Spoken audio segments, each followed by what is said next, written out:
Bueno, estamos ya en este primer bloque del Noticiero Popular con nuestro entrevistado de hoy, Jorge Altamira, del Partido Obrero, y el dirigente, el dirigente que va en la propuesta del FIT, del Frente de Izquierda de los Trabajadores, como diputado en estas elecciones primarias. En principio, bueno, agradecerte esta entrevista de hoy y preguntarte justamente cómo surge esta alianza teniendo en cuenta la cuestión de la ley electoral impulsada en 2011. ¿Te referís a esta de los pasos? Sí, exacto. Bueno, alguna gente piensa que ha tenido una influencia en la formación, digamos, del Frente de Izquierda. Yo lo relativizo eso. Yo pienso que ha habido una comprensión de que, por lo menos en estos periodos, las luchas electorales hay que buscar de focalizarlas bien contra los que representan los intereses económicos de los grandes capitalistas, y que es dañina la polémica entre la izquierda cuando uno está compitiendo contra rivales de clase, rivales históricos de la clase trabajadora. Ese es el empeño principal. Y yo creo que ese es el motivo por el cual hicimos una buena elección en 2011. Porque, claro, a ningún trabajador le gusta que un programa de televisión esté ocupado entre la diferencia entre un partido de izquierda y otro partido de izquierda, y que la batería de argumentos que tenemos contra los partidos que representan intereses antiobreros no esté presente, se destruya por ese desplazamiento político. Fue todo un acierto.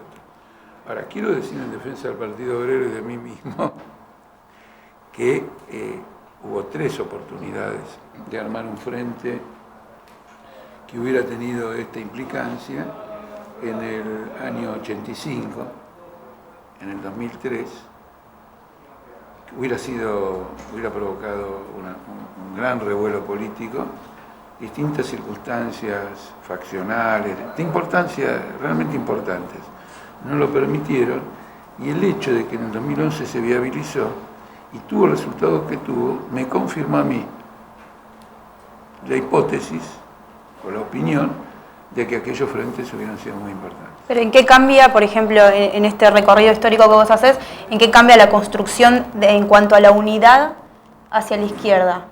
¿Cuál fue el factor que ahora pudo resolverse y en ese momento no? Bueno, acá voy a ser un poquito duro. Por eso fui un poquito vago con respecto a las experiencias anteriores. Yo creo que en las experiencias anteriores hubo una lucha política y hasta una lucha internacional para impedir que se formaran esos frentes. Porque me estoy refiriendo, en el caso del año 85, un frente que hubiéramos hecho el Partido Comunista, el MAS y el Partido Obrero, y que estaba muy avanzado porque, como el Partido Comunista había decidido no hacer ningún frente, el MAS y el Partido Obrero habían avanzado y lo habían inscrito en la justicia electoral. El Partido Comunista advirtió el peligro de ir a una elección con un frente enfrentado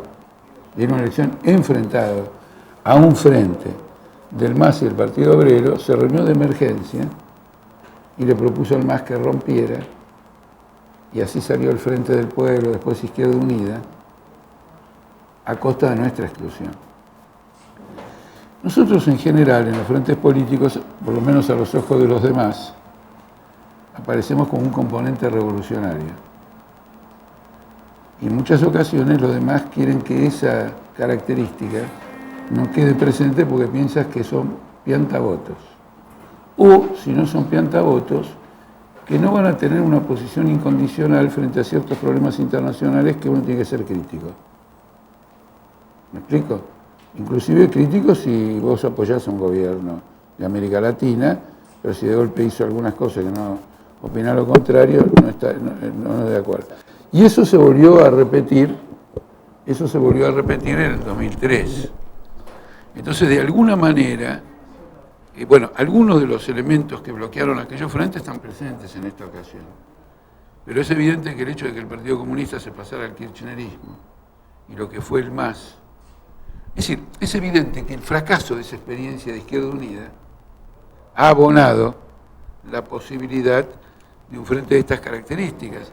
Por eso yo señalo que cuando la ciudadanía en la elección anterior, en octubre, nos dio casi 700.000 votos, lo hizo frente a un agrupamiento de izquierda muy marcado. No un agrupamiento de izquierda que va y trata de dorarte la píldora por un voto menos, sino un frente de izquierda que dice lo siguiente: esta es mi posición. Te la voy a explicar del modo más amable, con los mejores recursos pedagógicos, y no me voy a enojar. Pero es esta posición, no otra posición. Y creo que en ese sentido es un gran avance los votos que hemos tenido y mucho más los que vamos a tener ahora. Porque hay claramente una línea ascendente. Bien, pero más allá de las alianzas que se hagan a la hora de presentar listas, un poco lo que se viene ahora, las elecciones de agosto, al ser primarias con características particulares, porque tampoco es igual la forma eliminatoria, digamos, que en el 2011. ¿Cómo ven ustedes que el sistema político institucional puede limitar, así como en el 2011 estaba el problema de tener el piso de votos en las internas para luego llegar a octubre? ¿Cuáles ven ahora que son las limitaciones que hace el sistema, el juego político para los partidos de izquierda? Bueno, varias cosas quiero decirte. En primer lugar, probablemente no tengamos ningún problema en pasar a octubre en Córdoba, en la ciudad de Buenos Aires, en la provincia de Buenos Aires, pero no en todos lados. Claro. De modo que, de nuevo, puedo decir, como dije la vez anterior, esto es proscriptivo. Además, hay una cosa que es muy importante para alguien que es de izquierda. Si hay una proscripción, hay una proscripción. No importa que a vos no te embromó. Entonces dejaste de ser un luchador. El luchador es el que lucha por los derechos de todo el mundo, por lo menos de los trabajadores, no por el derecho de uno mismo. Entonces, esto está en pie. Segundo punto de la cuestión. Estamos en contra de estas leyes, proscriptivas o no proscriptivas. Nosotros estamos en contra de que el Estado organice los partidos políticos. Por ejemplo, yo defiendo el siguiente criterio: el Partido Obrero, creo que toda la izquierda. Discutimos y votamos. No votamos sin discutir. Claro. Yo no quiero que elijan candidatos y te pongo a vos un cartelito, yo me pongo un cartelito, yo un cartelito, y la gente no. Habla, explica tu punto de vista, explicamos los tres, luego debatimos, se llega a una conclusión política, una mayoritaria, otra minoritaria, y seguramente a la hora de elección de candidato, aquellos que pusieron la posición que salió mayoritaria sale. Eso le da al voto un significado consciente, no un gesto. Porque ¿cómo expresás una posición política sino votando? Pero es la posición política. Acá no. Acá mudo, ciego y mudo. Acá tenés que votar ciego y mudo. Primer punto. Segundo punto, esta ley fue inventada porque Néstor Kirchner se da cuenta que el peronismo estaba hecho bolsa. Sí, por supuesto, para tratar de zafar en la interna del PJ del 2009. Claro, entonces dijo lo siguiente: en lugar de que todos se me dispersen, les ganó a todos en una interna. Bueno, se les dispersaron todos. Así que es un fracaso. Y el otro fracaso es que siendo una interna abierta, donde todos vamos a elegir democráticamente a los candidatos, la presidenta los digitó a todos. Los puso a ella: este va acá, Cabandier acá, vos acá, vos acá, vos acá, vos acá. Es decir, en el régimen democrático de las PASO funcionó el dedo a muerte. Y donde no funciona el dedo, y acá vas a ver el carácter sutil proscriptivo, hay una aberración peor que el dedo, que es el caso, por ejemplo, de las UNE. Sí, UNE, eso te íbamos a preguntar también. O sea, que va por un lado Pino Carrió, Donda Prat-Gay, y por otro Lustó Terrani. No sé cuál de las tres es peor. No, pero quiero decirte, pero hay una cosa, incluso sí, no quién es peor, pero que todavía es peor que eso. Porque ocurre lo siguiente: si por lo menos yo fuera y dijeran lo siguiente: el que ganó se lleva todo. Entonces vos decís, bueno, vamos todo con Pino, o vamos todo con el otro, vamos todo con el otro, seguro de que si gano, tengo mi lista. No. Acá vos tenés lo siguiente: Prat-Gay cree que la deuda externa es, después del cine, la creación más maravillosa de la humanidad. Y Pino Solana se la pasó diciendo que era ilegítima. Si Pino sale primero, bueno, no importa el lugar, quién sale primero y quién sale segundo, cualquiera es el lugar que tenga, van a formar una lista los dos. El que ganó primero. Entonces el partidario de pagar hasta la sangre del último argentino va a ir con el que dice que no habría que pagarla o que por lo menos habría que investigarla. Eso es un fraude moral. Ahora me entero que también van a firmar, viste que Massa firmó ante un escribano que no va a haber reelección, que él no va a votar la reelección. Sí. Todos se comprometieron. Acabo de leer, espero que no haber leído mal, que Lunen firmó un compromiso ético y moral. Yo te digo, Yo te digo una cosa, si yo tengo que firmar con otro un compromiso ético y moral, es porque somos una mafia.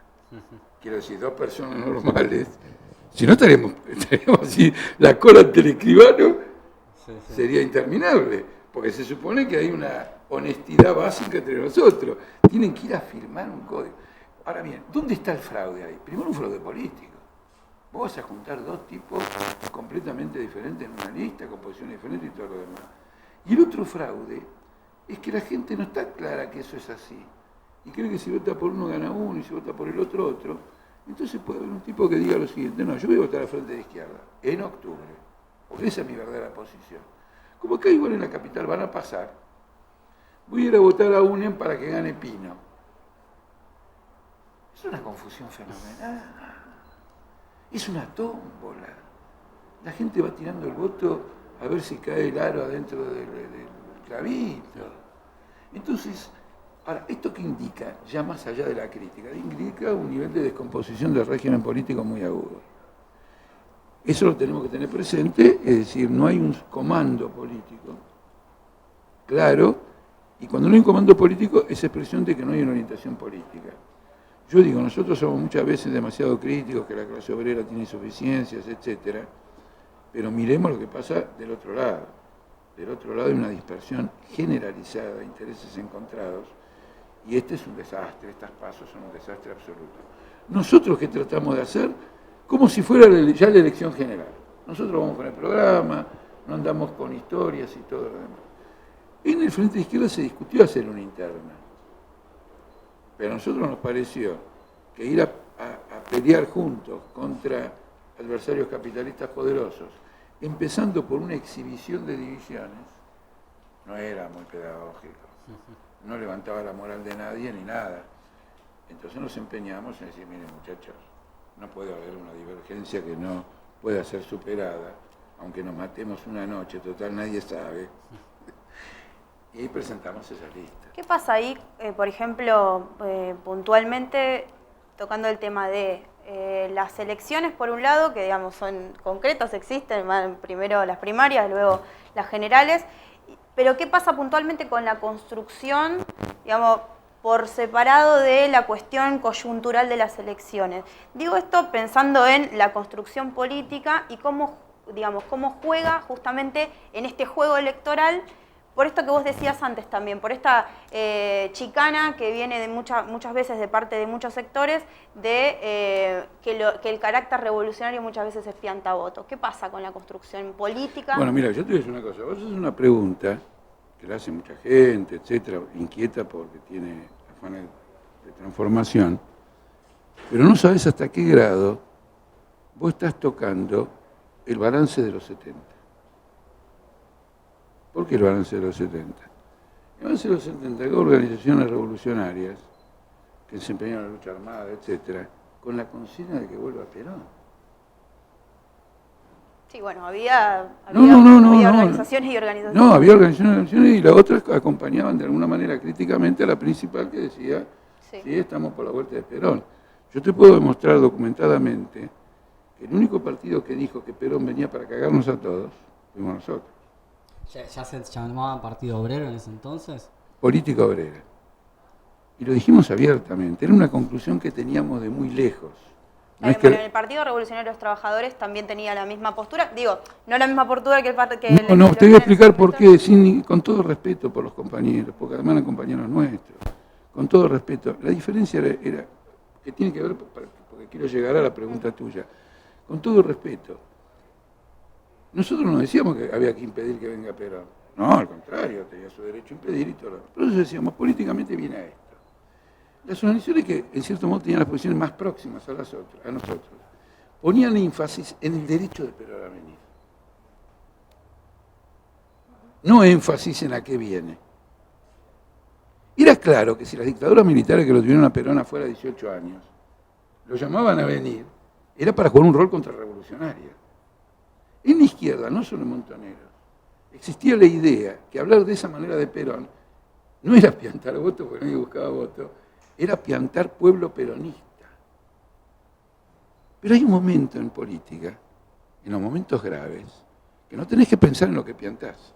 Vos lo que tenés que pensar es en lo que está en juego. Después el golpe militar iba a demostrar que lo que estaba en juego era demasiado serio como para preguntarme si porque es peronista, me va a mirar mal. Lo que te puedo decir es que cuando vino Perón, el 20 de mayo, la segunda vez, etcétera, y pronunció un discurso que ya era claramente contrarrevolucionario, una masa enorme de la JP decía, los troscos tenían razón, que era lo que nosotros pretendíamos. Pagamos el precio en noviembre, pagamos el precio en el retorno posterior, etcétera, pero al final se fue armando este tipo de ideas. ¿Pero a qué quiero ir? A lo que quiero ir es lo siguiente. Una lucha revolucionaria tiene que tener una dirección política. Y la clase obrera argentina no tiene una dirección política socialista de izquierda o revolucionaria. No la tiene. El empeño nuestro es a través de la propaganda y de la acción electoral, y más allá de las elecciones, pero también, en conquistar votos que demuestren que estamos ganando o formando una conciencia socialista en una parte de la clase obrera. Si nosotros podemos avanzar en ese terreno, estamos desbrozando el camino de la revolución.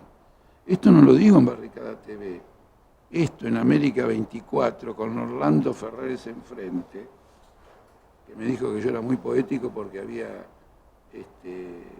exaltado los valores revolucionarios. Yo le dije que la poesía era revolución y que cuando la poesía se juntara con la clase obrera íbamos a tener la gran revolución social. En la televisión, el Partido Obrero ha legitimado el lenguaje revolucionario.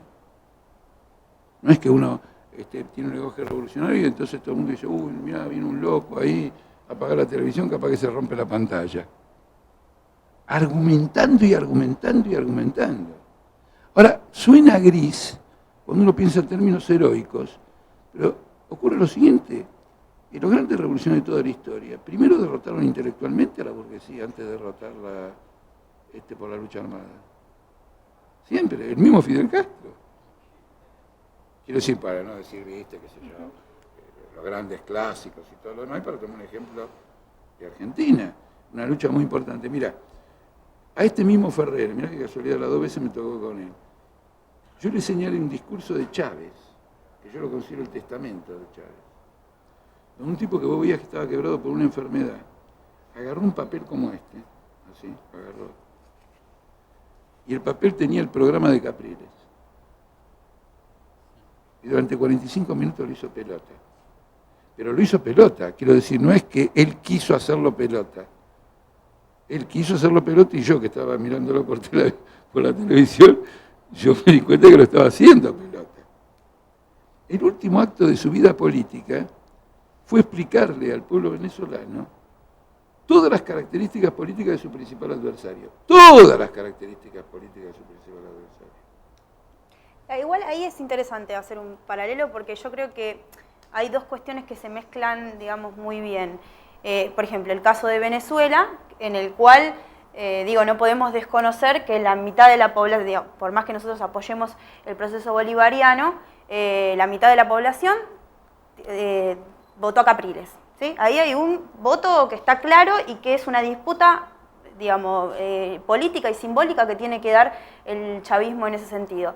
Y vos también nombrabas el tema de, cuando el Partido Obrero, cuando el FIT, en el caso de las elecciones, va y habla en cualquier canal, ya sea Barricada TV como cualquier canal hegemónico, plantea el tema de la revolución y, digamos, se caracteriza como un partido revolucionario. ¿Cómo es ahí, teniendo en cuenta este paralelo que vos haces con el chavismo, cómo es ahí la disputa hacia los otros sectores? Sí. Porque el kirchnerismo ahí tiene un componente que yo creo que muchos partidos de la burguesía no han tenido, que ha ganado muchos sectores que en otro momento estaban en esta vereda. Bueno, planteaste muchas cosas, a ver, pero no es una queja, sino si yo las retengo. Vamos de Si yo las retengo todas. En primer lugar, en la elección en la que Chávez hizo lo que yo dije, ganó por 12 puntos. Poquísimo. No, ganó por 12 puntos, es una barbaridad. Pero en una elección en la Venezuela de Chávez. No, ganó por 12 puntos, es una victoria, quiero decir, no sé por cuántos puntos vos querés que gane. Estamos son hablando muy de... ambiciosas. No, pero lo quiero contrastar. No, ahí voy. No, para acá ahí voy. Porque me meto un cachitito, ¿no? Para no desviar la atención de nadie. En cambio, la segunda elección de Maduro un cabeza a cabeza, era para Palermo y San Isidro, los hipódromos. ¿Por qué? Si yo analicé, ya escribí sobre la campaña de Maduro. A Maduro no se le cayó una idea en toda la campaña. Maduro estaba todo el tiempo tratando de ponerse la ropa de Chávez y que lo identificaran como un sucesor. Entonces, volviendo al punto que me interesa a mí, que hay que construir una dirección política, y no se puede ir contra una pared con el retorno de Perón y creer que grito Perón, entonces todo el mundo viene atrás mío, y como yo soy un decidido luchador armado, chácate. No existe eso. Por eso contrastaba a Chávez. No quería defender todo lo que hace Chávez, yo quería mostrar. Cuando un dirigente se juega y sabe que tiene un cáncer, está por morir y quiere dejar una herencia, el tipo apuntó a lo que yo quiero defender. El problema de que mi pueblo tenga una conciencia política de dónde queremos ir y todo lo demás. Y en una circunstancia económica difícil, ha tenido eso. Luego pienso que en general, si el chavismo no gana por más o menos y todo lo demás, eso ya tiene que ver con una política de conjunto. La desorganización económica en Venezuela es colosal.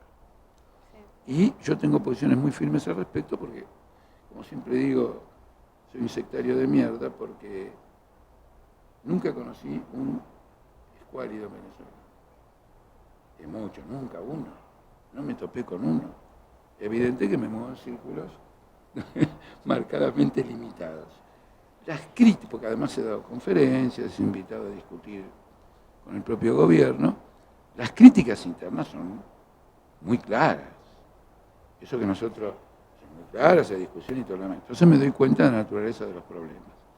Tengo otro enfoque sobre lo que debe hacerse en Venezuela, etcétera. Tampoco quiero decir que tengo, digamos, la bola de cristal. Lo que quiero decirte es que atribuyo ya un problema, digamos, más de conjunto, y no me interesaría tanto los puntos electorales como otro tipo de manifestaciones. Por ejemplo, el hecho de que en grandes fábricas una parte mayoritaria de los trabajadores esté contra el chavismo. Eso me parece más importante. Ahí es donde iba yo. Por eso traje el ejemplo del chavismo que vos pusiste, pero más que nada para contrastarlo con estos sectores que no se encuadran dentro de un discurso claramente revolucionario. No, al revés, no estoy de acuerdo. No. Por ejemplo, yo que estuve en las huelgas de Sidón antes de ser expropiadas, tenían un burócrata, el gobierno, en el Ministerio de Trabajo, que quería hacer lo mismo que Tomás de acá. Es la concepción que tiene el nacionalismo de que la unión, por ejemplo, Fuerzas Armadas, Movimiento Obrero, etcétera, implica una subordinación del movimiento obrero. Nosotros haríamos una cosa completamente diferente. Nosotros, en lugar de tener a todos los sindicatos regimentados bajo la batuta del Partido Obrero, trataríamos de que los sindicatos fueran completamente independientes y empujen, critiquen, golpeen a un gobierno del Partido Obrero desde el punto de vista de los intereses de clase. Está bien, pero ahí previamente hay una construcción política. Pero no entremos en el punto. Quiero decirte, yo estoy tratando de no desviarme a lo final, a tu pregunta. Todas las observaciones que hago en Venezuela están limitadas al contexto de la pregunta que vos hiciste, digamos, sobre construcción política y sobre el problema del gobierno. Entonces, en este punto lo que quiero decirte es que me preocupa más que tal diferencia de votos o no, el hecho, porque mira, te cuento rápido lo que pasó, hubo ese choque. Chávez tuvo que echarlo al ministro. Fíjate, yo estaba ahí, yo estaba en la empresa, que queda en Puerto Ordaz, en el estado de Bolívar. Perdón. Entonces mira lo que ocurrió. Eso fue, digamos, 28 de abril, 27 de abril, una cosa de ese tipo. Venía el 1 de mayo. Chávez echa a este ministro. Y en el Teatro Carreño, ¿cómo es el nombre de esta mujer? Bueno, Marta Carreño. Bueno, Teresa Carreño. Teresa Carreño. Bueno, el Teatro Teresa Carreño hace el acto el 1 de mayo, el 30 de abril, Chávez. ¿Y a quién junta? A todos los que se habían levantado contra él y contra el ministro. Y el discurso de Chávez esa noche son citas sin parar de Rosa Luxemburgo. Es decir, había pegado un volantazo tremendo para congeniar con activistas más avanzados, que esos son los que tienen que dirigir el proceso revolucionario. Mucho más que, por ejemplo, disculpame que te lo diga, ¿cómo se llama este hombre que es el presidente de la Asamblea Nacional? Que tiene un nombre, el primer nombre medio raro, Cabello. Diosdado. Diosdado Cabello. Ahí tendría que haber un obrero de vanguardia decidor, no dio dado cabello. Bueno, me quiero ir.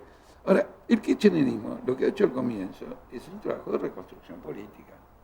Esa fue la gran tarea del kirchnerismo luego de la debate del 2001, etc. Bueno, pero ese proceso se agotó. Es un proceso que se agotó. Es nuestra experiencia de tipo nacionalista que se agotó y nosotros queremos que el agotamiento de esa experiencia vaya hacia la izquierda y no se la chupe a la derecha. Bueno, ahí entraba mi pregunta en realidad. Por ahí me fui mucho tiempo adelante cuando tendríamos que haber hablado de esto primero.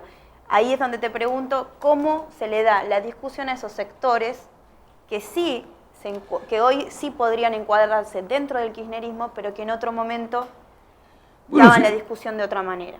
No, bueno, fíjate, yo eso lo tengo tremendamente claro. Apenas Cristina firmó el contrato con Chevron, en el partido le dijimos, todos al kirchnerismo, toda la base del kirchnerismo. La bronca que debe haber en la base del kirchnerismo por este contrato leonino de entrega a la soberanía nacional de afán y robo, total. Vayamos a los kirchneristas y le dijimos, compañeros, no hablábamos al divino votor nosotros, no era que alguien nos dio libreto y nosotros nos pusimos a contar historia. ¿Teníamos razón o no teníamos razón? Por eso ahí viene que le comentaba una compañera de ustedes, Natalia, que el Partido Obrero mandó un comunicado de lo que yo dije en una reunión de aeronáuticos, que la Cámpora tiene influencia en el aeroparque y todo lo demás, y me exageraron, me pusieron mal el comunicado, estaba enojado con el comunicado del Partido Obrero, porque había un poco distorsionado mis palabras, pero para este caso viene que decía, bueno, que nosotros vamos a ganar a la base kirchnerista. No, yo lo que había dicho a los compañeros que aprovechemos esto para hacer una actividad en el aeroparque, me propuse un acto público, etcétera, y les proponía que tuviera tal modalidad que a un camporista no le molestara venir. Es difícil. No, ya lo logré, yo tengo una anécdota bárbara, viejo. En las últimas elecciones, una cosa que me pasa cada 10 años, pero siempre me pasa, es decir, que de golpe me pierdo, ¿viste? Y en las últimas elecciones, el domingo de las elecciones, de golpe me perdí, y eran las 8 de la noche, se conocían los resultados, ya iban a ir la gente y todo lo demás, y yo estaba perdido en un lugar de la ciudad y no me había dado cuenta que tenía una conferencia de prensa, que tenía esto y todo lo demás, pero lo que me provocaba en lo inmediato es que me encontraba en un lugar que cuando saliera, seguro que iba a pasar una manifestación kirchnerista, y me iban a cagar a puteadas. ¿Te das cuenta? Entonces me fui rápido hacia el lugar de la conferencia de prensa, y claro, cuando hice 20 pasos, vino una manifestación kirchnerista. Entonces yo agarré y dije, bueno, sigamos caminando, capaz que no pasa nada. Y de golpe escuchó la palabra fatídica, Jorge, fuerte, y dije, bueno, acá somos machos, ponemos la cara, me di vuelta y me gritaban de la columna con la mano, con la B, y me gritaron, Jorge, cortamos boleta por ustedes. Esta vez va a ser mayor. Yo encuentro un montón de gente que no va a votar a Firmus Carbandí. Bueno, y volviendo un poco al tema electoral. La pregunta sería, bueno, ¿cuáles serían tus propuestas como diputado nacional, particularmente, digamos, ¿no?, dentro de la labor parlamentaria, y un poco cuál fue tu experiencia legislativa cuando fuiste diputado de la Ciudad de Buenos Aires entre el 2000 hasta el 2004, una época muy interesante para la política argentina? Bueno, ¿cuál es tu experiencia y qué propuestas puntuales llevarías al Congreso como diputado? Mira, las propuestas puntuales van a ser simples. En primer lugar, es bueno que cuando vos empezás vas por lo simple, vas por lo más urgente, etc. Porque yo estuve en un hospital Ramón Mejía. Y los médicos todos me hablaban del impuesto al salario. Quiere decir que no son solo los camioneros, los portuarios, también los médicos. Los médicos de Ramón Mejía ganan muy mal. Por eso trabajan todo el día, trabajan mucho más de 8 horas, y como consecuencia de eso, al final, tienen un salario grabado por impuesto a la ganancia. La bronca que tenía la gente era muy grande. Entonces, la eliminación de ese impuesto a la ganancia es importante. Y yo les quiero advertir de una maniobra pérfida del kirchnerismo y de Prat Gay, y así me expreso yo, frente a la gente kirchnerista. Mira, Prat Gay y ustedes, no el Partido Obrero y Macri, vos y Prat Gay, están planteando que hay que hacer un impuesto a la renta financiera, lo cual suena bárbaro, una maravilla. O, cuando lo aprueben, van a sacar el impuesto al salario, porque con lo que ingrese por uno, compensarán lo otro. ¿Cuándo lo van a aprobar? Ahora no, porque hay elección. En diciembre tampoco, porque vienen las vacaciones de verano. En marzo hay que esperar que Cristina inaugure las sesiones legislativas. Después hay que esperar que las comisiones se pongan de acuerdo. Ya inventaron una maniobra para desarmar la lucha contra el impuesto al salario con la promesa de la tierra prometida del impuesto a la renta. No, ningún impuesto a la renta, ahora me bajás el salario. Si vos me bajás el salario ahora, discutimos todos los impuestos a la renta, claro. Pero el impuesto al salario hay que abolirlo ahora. Ese es un planteo que hay que hacer. El otro planteo que hay que hacer, que es muy importante, es que el salario mínimo tiene que ser igual al costo de la canasta familiar. Hay que pelear realmente por eso, porque no podemos aceptar que el salario mínimo sea lo que se llama la canasta básica. La clase obrera no puede vivir con la canasta básica, que es el Morphy. Es elemental. La otra cuestión es que pelear por el 82% móvil. No solo porque el que gana 100 y al día siguiente cuando se jubila pasa a ganar 40 o 35, es una destrucción social de los trabajadores, sino porque además la ANSES está siendo usada para pagar la deuda externa. Bueno, tengo varias cosas más para señalar, pero la hacemos muy larga. ¿Qué ocasiona esto? Que ellos, los contrarios de nosotros, los capitalistas, la burguesía, los partidos del régimen, dicen, no, ¿y de dónde sale la plata? Entonces introducimos la discusión estratégica. ¿Está claro? Y demostramos que en el fondo el problema es que la sociedad tiene que organizarse para pagar un salario mínimo, por lo menos de entrada, en el futuro será mejor, de entrada un salario mínimo para el costo de la canasta familiar. Otro tema que va a golpear mucho y que lo vamos a colocar, pero no solo como legislador, lo que pasa es que eso potencia, es el problema de la insalubridad en el trabajo. Y acá llamamos al tema mío de la legislatura. Yo llevé la propuesta de una jornada de 6 horas para los trabajadores del subte, sin tocar el salario, cuando fui legislador, la sacamos. Pero las enfermeras, los choferes de colectivos, los mineros, bueno, los mineros tienen un régimen. ¿Me explico? Hay muchas actividades que tanto para el que trabaja como para el que usa el servicio del que trabaja, es fundamental que sean de 6 horas. Hoy cambió de nuevo por el Hospital Ramón Mejía, pero esto ya lo sabía yo. Simplemente hoy lo corroboré. Las compañeras enfermeras trabajan 12 horas. El planteo es que por el salario que reciben hoy por 12, pero trabajan 6. Es impresionante cómo el macrismo tiene organizado socialmente la ciudad. Hay lugares donde han hecho perímetros para la circulación de automóviles, con lucecitas, y no hay nombramiento de enfermera. Dejá el perímetro, papá, que es un negociado, que es una boludez. Hay problemas ilevantables. Hoy estuve en salas de parto. Desde una cierta distancia había una mujer parir. Y estuve también en una sala de clínica de gente que tenía que estar en terapia intensiva y se va a morir sin entrar a terapia intensiva. ¿Me entendés? Esto es lapidario para un régimen social, esto hay que decirlo. Y nosotros vamos a continuar con este tipo de actividad. Entonces este tema de la insalubridad, que es muy importante. En la gestión legislativa anterior, yo la distinguiría en 2 partes, aunque estén unidas la distinguiría en 2 partes. Una es la puramente política. Yo creo que fuimos muy malos en la comunicación de la actividad legislativa. Teníamos que haber sido más audaces, quizás no tuvimos experiencia, lo que fuere. ¿Por qué? Porque nosotros al entrar en 2000 vivimos la bancarrota de la Rúa y la caída. Ahora, del 2000 hasta el 2001, yo hice una actividad permanente en la legislatura llamando a terminar con De la Rúa y a convocar una asamblea constituyente. Hice una agitación política para acabar con un gobierno. Lamentablemente eso no se trasladó. Pero vayan a buscar los discursos que están ahí grabados, reuniones y todo lo demás. ¿Y qué sirve esto? Si ahora lo hago mejor, y ahora evito los errores que cometí, el país va a vivir lo que es un diputado socialista en un ámbito legislativo burgués, restrictivo. Por ejemplo, a raíz de los discursos nuestros, se cambió el reglamento de la legislatura y se limitó a 15 minutos los discursos. Es decir, el Parlamento, que es el legislatura o Congreso, como tribuna. Luego vinieron los grandes conflictos. Hay una escena memorable de estos grandes conflictos, que es cuando Ibarra manda la ley de emergencia en la ciudad que poda a los trabajadores. Entonces los trabajadores se vienen en masa y asisten a la cuestión legislativa, asisten al debate y todo lo demás. Y empiezan a cagar a huevazos a todos los diputados.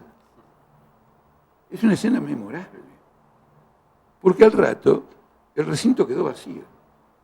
Y yo, de nuevo con esta característica del domingo ese, dije, ¿qué pasa? Era el último, parecía que no había caído ni un huevo. Entonces había un raje general. ¿Sabes cómo terminó esa sesión? Todos los diputados se refugiaron en la sala de Vaperón y yo terminé arriba en el palco con una asamblea con todos los trabajadores sobre el curso a seguir. Lo digo esto porque si ustedes tienen un espíritu revolucionario, y Barricada ya el nombre lo indica, tiene un espíritu de combate, el Parlamento puede ser un lugar de procesos políticos tremendos. Y además una curiosidad. Yo le voy a decir algo que no me van a creer y lo disculpo. Yo no sabía dónde quedaba la legislatura. Yo, la dirección de la legislatura, por algún motivo no la conocía. El Consejo Deliberante antes no le daba pelota. Es decir, que ni yo mismo me interesaba por la legislatura. Con motivo del ingreso de algunos diputados de izquierda a la legislatura, ocurrió una revitalización del órgano burgués. Porque, claro, ahora lo voy a decir, hay gente de nuestro palo, podemos ir a llevar cosas, papá.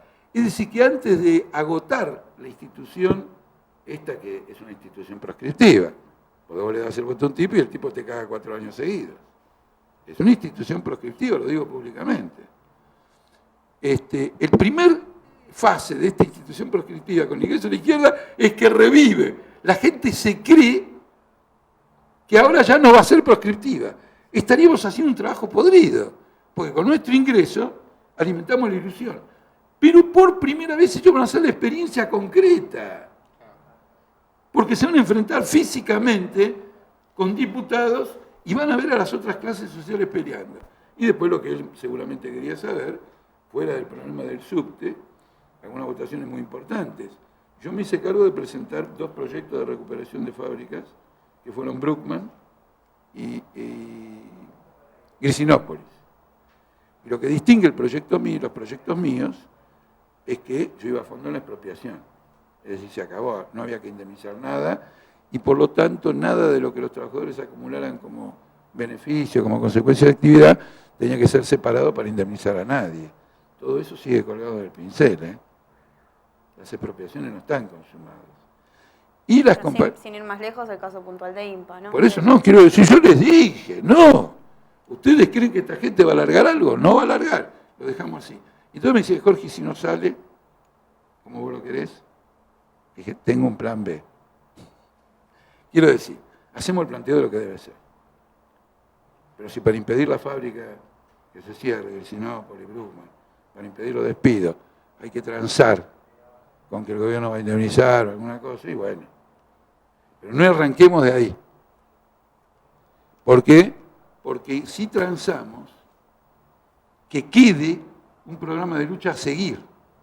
¿Se entiende? No? Mañana empieza la producción, se levanta, laburamos, y ahora que nos sentimos mejor, che, nuestro proyecto original no era para esto. Y la seguimos. Y no abandonar esos objetivos. En cambio, otros proyectos, ya de entrada, sí, de acuerdo a la ley, indemnización, pi. Mira, el fraude era tan grande que todas esas leyes son truchas, la que yo escribí también. Y un aspecto positivo de la situación era que vos podías meter leyes truchas. Es decir, el régimen se caía. Porque la expropiación por utilidad pública no vale para una empresa. No es para eso que la puso la Constitución. Esa fue una manganeta que hicimos nosotros, para hacerla pasar. En eso es trucha. Ahora bien, si pudimos hacer pasar esto violando la Constitución, metamos que no hay que pagarle a un vaciador. Y si alguien nos dice que viola la Constitución, si pudimos cometer un pecado, cometamos 2. Sí. O digamos, sí, está bien, digo. No, quiero decirte que no, son luchas políticas que fueron francas, fueron abiertas. Sí. Fueron luchas también contra el copamiento de algunas empresas por grupos que se formaban. La pastoral formaba grupos para mantener un control e incluso dimos luchas contra esos grupos, porque así como hablamos un rato del chavismo sobre la Organización Independiente de los Trabajadores, nosotros queremos que los que dirigen una empresa recuperada, una fábrica recuperada, sean electos por los trabajadores, sean revocables, rindan cuenta, no caigan. Bueno, no sé si fue excesivo, pero he querido dejar lo más claramente expuesto lo nuestro. Clarísimo. Te Y agradezco. esperemos también, y te lo decimos al aire como para que nos acompañen. No, acá ya lo tuiteé. No, pero más allá de eso, Ya tuiteé. el lugar No de la solo que estaba acá, espera, no solo que estaba acá, sino que ustedes todavía no estaban reconocidos Eso te debidamente. iba a decir. Ah, total, mírenlo, Ya lo tuiteé, me lo explicaste vos recién, ella me lo explicó recién en el cuartito, y 3 segundos bueno, después... te agarramos en el todo cuartito, al aire. por ya las lo dudas. puse, lo puse a pelo, me lo dijo, ya lo metí. No, estoy a muerte. Si yo justamente he criticado este proyecto, esta ley de medios como un reparto de los grandes medios entre los grupos capitalistas, y lo que queda de radios comunitarias y todo lo demás, se la van a dar a algún vivo o a alguien muy cercano, pero no va a ser la expresión de un movimiento independiente.